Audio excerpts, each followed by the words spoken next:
Okay, so good morning. Let's continue to talk about bacteria disease. So I want to talk about something first. First of all, there is a concept called food intoxication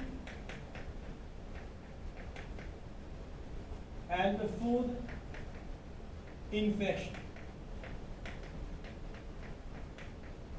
So what is the difference between them? Food intoxication, this is the when you eat toxin. And this is the one you can understand is you eat bacteria.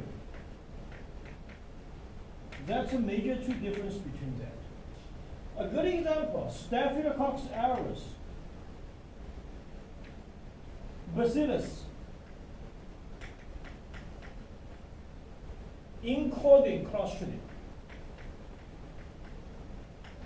We will mention Clostridium real quick.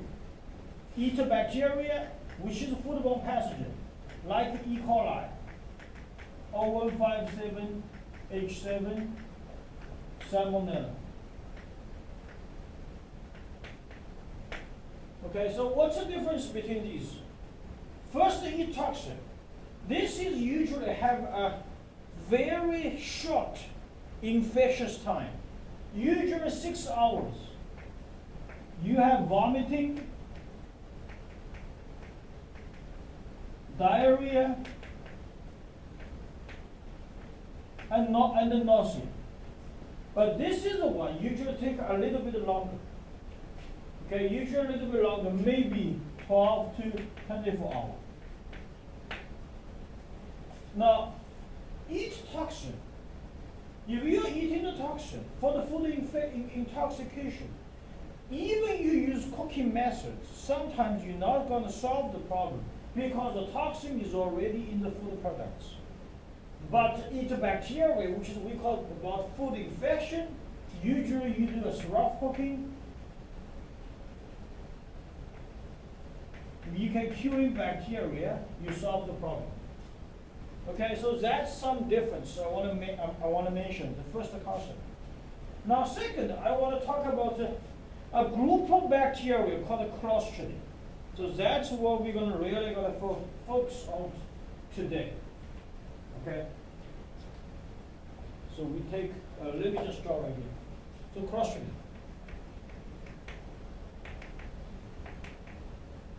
Okay. So all Clostridium species you need to know.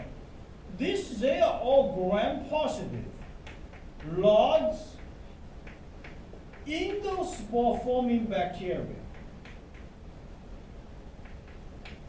This is different than what we talked about before. This is endospore-forming bacteria. And those are very strict anaerobe, which means no oxygen. If there is oxygen, the bacteria will be there because they do not have SOD and the catalase to hydrolyze the toxication material during the metabolic process. Okay? No SOD and the catalase. So what we're going to talk about the Clostridium, we're going to talk about the Clostridium difficile, Clostridium tetanus, Clostridium perfringens,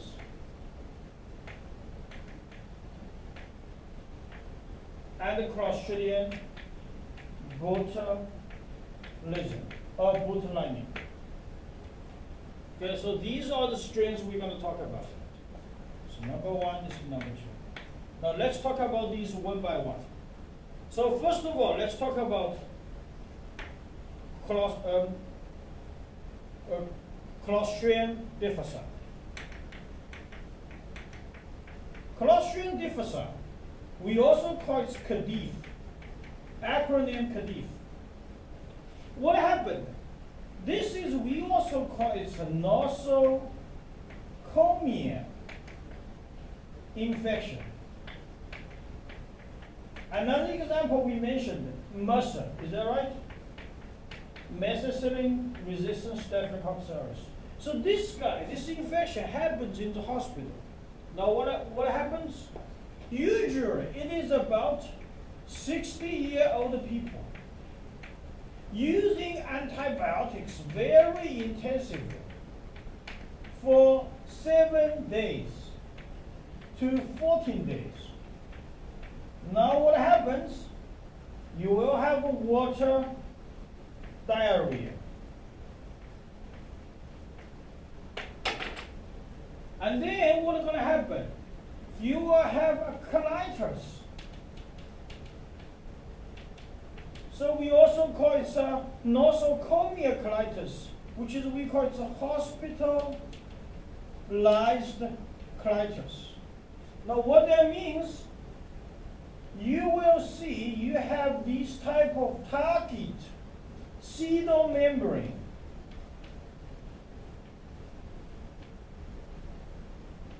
Pseudomembrane colitis. L-I-T-I-S.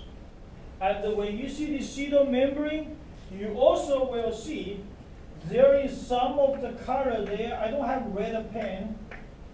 This is like a spotting, like a blood clots. That's pseudomembrane colitis. Now, why will it happen like this? It is older people. He go to the hospital using antibiotics for 7 to 14 days. What that means, all the normal bacteria has been killed in the intestinal area. So bacteria, they are all killed in intestinal.